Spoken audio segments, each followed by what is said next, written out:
میرے پیارے آقا صلی اللہ تعالی علیہ وسلم کے پیارے دیوانوں، ہم اور آپ اس وقت جس دور سے گزر رہے ہیں وہ اضطراب کا دور ہے، بے قراری کا دور ہے، بے چینی کا دور ہے۔ شاید ہی کوئی ایسا سوشل ورکر ہوگا جس کے پاس لوگ جو مضطرب ہیں وہ نہ پہنچتے ہوں۔ روزانہ نہ جانے کتنے بے قرار کتنے دروازوں پر دستک دیتے ہوئے نظر آتے ہیں اور اپنی بے چینی اور بے قراری کا تذکرہ کر کے اس کے ازالے کے لیے گزارش کرتے ہوئے نظر آتے ہیں۔ ہر گھر بے قرار، ہر محلہ بے قرار، ہر ملک بے قرار، ہر شہر بے قرار۔ میرے پیارے آقا صلی اللہ تعالی علیہ وسلم کے پیارے دیوانوں، ہم بہت سارے دروازوں پر جب بے قراری کی بنیاد پر پہنچتے ہیں تو کچھ ایسے چہرے ہوتے ہیں جو ہماری بے قراری کو اپنی مسکراہٹ کا سبب سمجھتے ہیں، اور کچھ ایسے مخلص ہوتے ہیں جو ہماری بے قراری پر خود بھی بے قرار ہو جاتے ہیں۔ لیکن بہت ساری امیدیں لے کر بے قرار انسان کسی دروازے پر پہنچتا ہے، لیکن ہر دروازے پر پہنچنے والا سائل اور مضطرب اپنے قرار کا سامان وہاں سے لے کر کے واپس نہیں لوٹتا۔ مثال کے طور پر کوئی لکھ پتی ہے اور آپ قرض میں ڈوبے ہوئے ہیں، اس کے دروازے پر آپ چلے جائیں اور اس سے لاکھوں مانگیں تو وہ آپ کو دینے کے لیے تیار نہیں ہوگا، اس لیے کہ اس کے پاس اتنی صلاحیت اور اتنی دولت ہے نہیں جس کی بنیاد پر وہ آپ کی پریشانی کو دور کر سکے۔ آپ بہت بے چین ہیں، بے قرار ہیں، بیماری کے اندر پریشان ہیں۔ ممکن ہے آپ کسی ایسے طبیب کے پاس پہنچ جائیں جو اچھا طبیب بھی ہو، لیکن اگر مرض لا علاج ہے تو وہ بھی معذوری ظاہر کر دے گا اور آپ کے علاج و معالجے سے قاصر ہونے کی بات وہ کہہ دے گا۔ بہت سارے شادی شدہ بے اولاد ہوتے ہیں، بڑے ٹریٹمنٹ کرانے کے باوجود بھی وہ صاحب اولاد نہیں ہو پاتے، اس لیے کہ طبیب کے پاس ایسی کوئی دوا موجود نہیں جس کی بنیاد پر وہ آپ کو صاحب اولاد بنا سکے۔ پتہ چلا جتنے دروازوں پر ہم دستک دیتے ہیں وہ سارے دروازے اتنے کیپیبل نہیں ہوتے کہ ہماری ساری پریشانیوں کو دور کر سکیں، لیکن ایک دروازہ اور ایک ذات ایسی ہے کہ جو بھی پریشانی ہو اس کے دروازے پہ دستک دو اور اس سے اس پریشانی کا ذکر کرو تو وہ اتنا قابل ہے کہ تمہاری ساری پریشانیوں کو دور کر دیا کرتا ہے۔ وہ کون ہے؟ وہ کون سی ذات ہے؟ تو اللہ عز و جل نے خود ارشاد فرمایا، وَقَالْ رَبُّكُمُ ادْعُونِي أَسْتَجِبْ لَكُمْ، کہا اے میرے رب۔ اللہ عز و جل نے ارشاد فرمایا تمہارے رب نے کہا مجھ سے مانگو، تمہارے رب نے کہا مجھ سے دعا کرو، میں تمہاری دعا کو قبول کروں گا۔ میرے رب کی ذات وہ ذات ہے کہ جب اس سے کوئی دعا کرتا ہے تو وہ اپنے بندے کی دعا کو قبول کرتا ہے، اپنے بندے کی بے قراری کے موقع پر فریاد سنتا ہے، اسی لیے خود وہ ارشاد فرماتا ہے اَمَّن يُجِيبُ الْمُضْطَرَّ إِذَا دَعَاهُ وَيَكْشِفُ السُّوءَ، کون ہے جو بے قراروں کی فریاد سنتا ہے اور اس کی مصیبتوں کو دور کرتا ہے؟ وہ میرے رب کی ذات ہے، وہ پالنہار حقیقی کی ذات ہے، وہ معبود برحق کی ذات ہے۔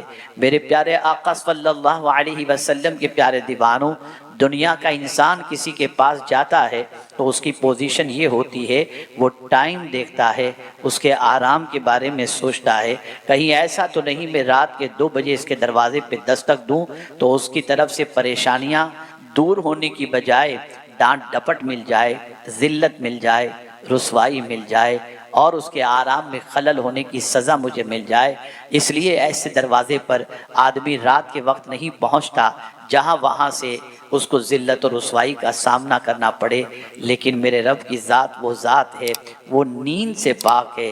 رات کے وقت مانگو یا دن کے اجالے میں مانگو، جنگل میں مانگو یا شہر میں مانگو، مچھلی کے پیٹ میں مانگو یا غار کے اندر مانگو، ہر جگہ سے وہ تمہاری فریاد سنتا بھی ہے اور تمہاری مصیبتوں کو دور بھی کرتا ہے۔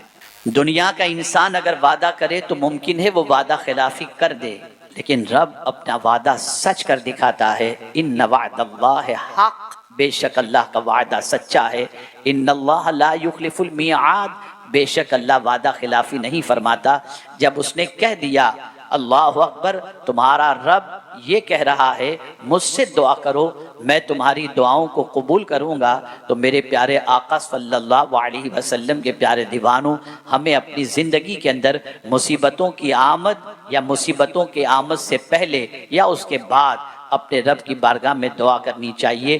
اور یاد رکھیں میرے پیارے آقا صلی اللہ علیہ وسلم کے پیارے دیوانوں، رسول گرامی وقار صلی اللہ علیہ وسلم نے فرمایا الدعاء صلاح المؤمن، دعا مومن کا ہتھیار ہے۔ آقا کریم صلی اللہ علیہ وسلم نے ارشاد فرمایا الدعاء مخ العبادہ، دعا عبادت کا مغز ہے۔ آقا کریم صلی اللہ علیہ وسلم نے فرمایا الدعاء هو العبادہ، دعا ہی عبادت ہے۔ پتہ یہ چلا کہ مومن جب ہر طرف سے بے بس و بے کس ہو جائے تو اسے چاہیے کہ وہ دعا کا سہارا لے، کوششیں کرے، اپنی اپنی بساط پر وہ محنت و مشقت کرے، لیکن دعا نہ چھوڑے۔ اس لیے کہ یاد رکھیں اگر کوئی بندہ اللہ کی بارگاہ میں دعا کرتا ہے، وہ دعا کرنے والا اللہ کی بارگاہ کے اندر معزز ہے، مکرم ہے۔ اللہ کے بندوں کے اندر جو بندے اللہ کے نزدیک مکرم ہیں، ان مکرم بندوں کے اندر اللہ ان بندوں کو شامل فرماتا ہے جو اللہ سے دعا کرتے ہیں۔ میرے پیارے آقا صلی اللہ تعالی علیہ وسلم کے پیارے دیوانوں، آپ ذرا دیکھیں دنیا کا انسان کسی انسان سے مانگے تو ذلیل ہو جاتا ہے، لیکن دنیا کا انسان خدا سے مانگے تو مولا کی نگاہوں میں معزز بن جایا کرتا ہے۔ آپ ذرا سوچو اللہ عز و جل کی بارگاہ کے اندر جب کوئی دست سوال دراز کرتا ہے، جب کوئی دعا کرتا ہے تو رب قدیر جل جلالہ کا غضب ٹھنڈا ہو جاتا ہے، اور اگر کوئی دعا نہیں کرتا تو پروردگار غضبناک ہو جاتا ہے۔ یہ اتنا بڑا ہو گیا، یہ اتنا متکبر ہو گیا، یہ اتنا مجھ سے بے نیاز ہو گیا کہ مجھ سے مانگنے میں شرم محسوس کرتا ہے، جھجک محسوس کرتا ہے، ہچکچاہٹ محسوس کرتا ہے۔ کیا میں اس کی ضرورتوں کو پورا کرنے والا نہیں؟ کیا میں اس کی مصیبتوں کو دور کرنے والا نہیں؟ کیا میں اس کی تکلیفوں کو دور کرنے پر قادر نہیں؟ اللہ اکبر۔ پروردگار جل جلالہ سے جب کوئی نہیں مانگتا تو اللہ عز و جل غضبناک ہوتا ہے، اور جب کوئی اپنے پروردگار کی بارگاہ کے اندر دست سوال دراز کر کے اس کی بارگاہ میں دعا کرتا ہے تو اللہ کی رحمت اس پر نچھاور ہو جاتی ہے۔ وہ بندہ متواضع کہلاتا ہے، وہ بندہ منکسر المزاج کہلاتا ہے، وہ اللہ کا عاجز بندہ کہلاتا ہے۔ میرے پیارے آقا صلی اللہ علیہ وسلم کے پیارے دیوانوں، جب انسان بے شمار ایسی مصیبتوں میں گھر جاتا ہے جن مصیبتوں سے نکلنے کا اسے کوئی راستہ نظر نہیں آتا، جن مصیبتوں سے نکلنے کے لیے اسے کوئی راہ نظر نہیں آتی، تو وہ مختلف قسم کے حربے استعمال کرتا ہے، پھر وہ جادو ٹونے کے سہارے لیتا ہے، پھر نہ جانے غلط طریقے سے اپنے پرابلم کے سولیوشن کے سلسلے میں آبرو بیچتا اور دولت نچھاور کرتا نظر آتا ہے۔ لیکن میں قرآن کی روشنی میں دو چار آیتوں کے ذریعے آپ کو سمجھانا چاہوں گا اور مصیبت تھوڑی آپ کے سامنے پیش کروں گا، اور ان مصیبتوں میں اللہ نے دعا کے ذریعے ان مصیبتوں کو کس طریقے سے ٹالا آپ کو بتاؤں گا، تاکہ آپ کے اندر بھی دعا کرنے کا جذبہ پیدا ہو جائے، اللہ کی بارگاہ میں مانگنے کا جذبہ پیدا ہو جائے۔ میرے پیارے آقا صلی اللہ تعالی علیہ وسلم کے پیارے دیوانوں، آئیے میں آپ کو سمجھاؤں۔ حضرت ابراہیم علیہ السلام کی حیات طیبہ کو دیکھیں تو آپ کو پتہ چلے گا حضرت ابراہیم علیہ السلام اللہ کے خلیل ہیں، اللہ کے فرستادہ پیغمبر ہیں، لیکن آگ کے اندر حضرت ابراہیم علیہ السلام کو ڈالا جا رہا ہے۔ اللہ اکبر۔ آپ ذرا سوچیں قصور کیا تھا؟ قصور صرف اتنا تھا کہ آپ اللہ کی طرف بلاتے تھے، معبودان باطل کی پرستی سے روکتے تھے، ایک اللہ کی بارگاہ میں جبین نیاز جھکانے کی دعوت دیتے تھے، سچائی کی طرف دعوت دے رہے تھے، خود بھی سچے تھے اور سچائی کی طرف دعوت دیتے تھے۔ نتیجتاً حضرت ابراہیم علیہ السلام کو آگ میں ڈالنے کا دشمنوں نے پلان بنایا، اور حضرت ابراہیم علیہ السلام جب آگ میں ڈالے گئے تو حضرت ابراہیم علیہ السلام کے لیے اللہ نے اس آگ کو گلزار کر دیا۔ پھر اس کے بعد حضرت ابراہیم علیہ السلام وہاں سے نکل جاتے ہیں، وہ شہر چھوڑ دیتے ہیں اور محسوس کرتے ہیں کہ یہاں دین کا کام ڈیفیکلٹ ہے، یہاں توحید کی طرف بلانا مشکل ہے، یہاں پر اللہ کی طرف دعوت دینے میں کئی مصیبتوں کا سامنا ہوگا۔ تو حضرت ابراہیم علیہ السلام ہجرت کرنے کا منصوبہ بناتے ہیں، اور ساتھ ہی ساتھ یہ بھی دیکھیں عمر کے اس حصے میں پہنچ چکے ہیں جس حصے میں عمومی طور پر بچے کا پیدا ہونا ممکن نہیں ہوتا، اس عمر کے اندر صاحب اولاد ہونا بظاہر ممکن نہیں ہوتا، لیکن اللہ اکبر، حضرت ابراہیم ابراہیم علیہ السلام کو فکر تھی میرا مشن، میری دعوت یہ کنٹینیوز جاری رہے اور لوگوں تک اللہ کی دعوت پہنچتی رہے، لوگ اللہ کی بارگاہ میں جبین نیاز جھکاتے رہیں۔ اس کے لیے حضرت ابراہیم علیہ السلام کو ایک ایسے ساتھی کی ضرورت تھی، ایک ایسے شخص کی ضرورت تھی جو حضرت ابراہیم علیہ السلام کا ساتھ دے سکے، حضرت ابراہیم علیہ السلام کا مونس و غم، حضرت ابراہیم علیہ السلام کا ساتھ دے سکے اور دل کا قرار ہو۔ ایسی پوزیشن میں جبکہ 99 سال کی حضرت ابراہیم علیہ السلام کی عمر ہو چکی تھی، اس عمر میں حضرت ابراہیم علیہ السلام نے اللہ کی بارگاہ میں دعا کی، رب ہب لی من الصالحین، اے اللہ مجھے ایک نیک بیٹا عطا فرما۔ اللہ اکبر! حیرانی کی بات تو یہ ہے، ادھر حضرت ابراہیم علیہ السلام کی اہلیہ کی پوزیشن یہ تھی کہ وہ عمر کے اس حصے میں پہنچ چکی تھی جس حصے میں بچہ پیدا ہونا مشکل ہوتا ہے، اور حضرت ابراہیم علیہ السلام بھی عمر کے اس حصے میں پہنچ چکے تھے جس وقت بچے کا پیدا ہونا مشکل ہوتا ہے، لیکن اللہ کی بارگاہ میں دعا کرتے ہیں، دعا کا سہارا لیتے ہیں۔ اندر سے ابراہیم علیہ السلام کا وجدان کہتا ہے، یہ بظاہر حالات تو بتا رہے ہیں کہ ممکن نہیں، لیکن اس اضطراب کی کیفیت کے اندر اگر رب سے دعا کی جائے تو رب قدیر قادر مطلق ہے۔ جب حضرت آدم کو بغیر ماں باپ کے پیدا کر سکتا ہے اور حضرت عیسیٰ علیہ السلام تو بعد میں پیدا ہوئے، لیکن رب کی قدرت کے بارے میں حضرت ابراہیم علیہ السلام جانتے تھے، اس لیے دعا کی۔ اللہ اکبر! دعا باب اجابت سے ٹکراتی ہے اور حضرت ابراہیم علیہ السلام کو اس وقت خوشخبری دی جاتی ہے، فبشرناہ بغلام حلیم۔ اللہ اکبر! یہاں یہ بات سمجھنے کے لائق ہے، اور وہ یہ ہے کہ آثار آپ کو یہ بتا رہے ہوں کہ پاسبل نہیں ہے، بظاہر کیفیت یہ بتا رہی ہو کہ اب مشکل سے نکلنے کی کوئی راہ نہیں ہے، بظاہر سچویشن یہ بتا رہی ہو اب تکلیف اور آرزوؤں کی تکمیل کے حوالے سے کوئی بظاہر راستہ نظر نہیں آتا، لیکن اگر ایسے اضطراب کے موقع پر اگر کوئی بندہ دعا کا سہارا لے لیتا ہے تو مولا اس کی دعا کی لاج رکھ لیتا ہے اور اس کی دعا پر پروردگار جل جلالہ اس پر کرم کی نظر فرماتا ہے اور اس کی دعا کو قبول فرما لیتا ہے۔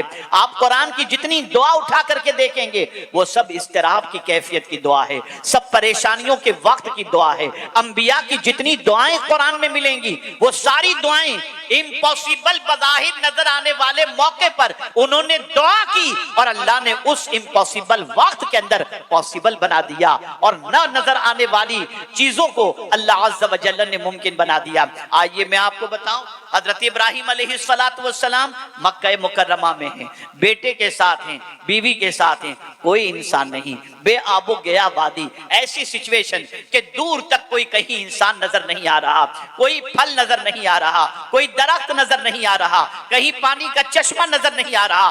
ایسی سچویشن میں اللہ عز و جل نے فرمایا تم یہاں پر اپنی بیوی بچے کو چھوڑ کر چلے جاؤ۔ اللہ اکبر!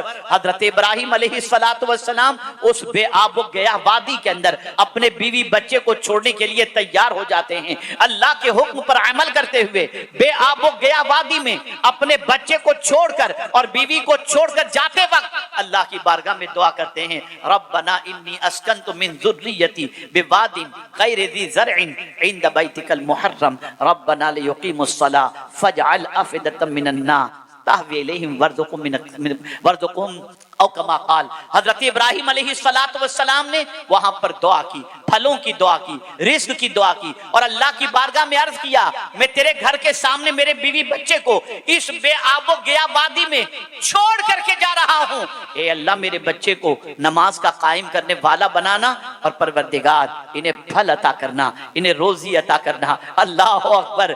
آپ بظاہر دیکھیں وہاں کوئی پھلدار درخت نہیں تھا، وہاں پر سچویشن ایسی تھی، بظاہر کوئی ایسی چیز نظر نہیں آ رہی تھی جس سے حضرت ابراہیم کے بچے کی پرورش ہوتی، لیکن دعا کی تھی حضرت ابراہیم نے اس سچویشن کے اندر۔ اللہ نے اس دعا کا اثر آج تک رکھا ہے کہ مکے کے اندر آپ کو ہر موسم کے اندر ہر پھل ملتا ہوا نظر آئے گا۔ پت وجہ کیا ہے؟ وجہ سب سے بڑی یہ ہے کہ دنیا اسباب کو دیکھ رہی تھی اور حضرت ابراہیم مسبب الاسباب کو دیکھ رہے تھے، اور اللہ تعالیٰ نے حضرت ابراہیم کے اضطراب کی کیفیت کی دعا کو اپنی بارگاہ کے اندر قبول فرما لیا۔ دعا بہت بڑی طاقت ہے، دعا بہت بڑی قوت ہے، دعا مومنوں کا ہتھیار ہے۔ اے رسول اعظم صلی اللہ تعالی علیہ وسلم کے دیوانوں، حضرت ایوب علیہ السلام کی زندگی دیکھیں، اللہ اکبر!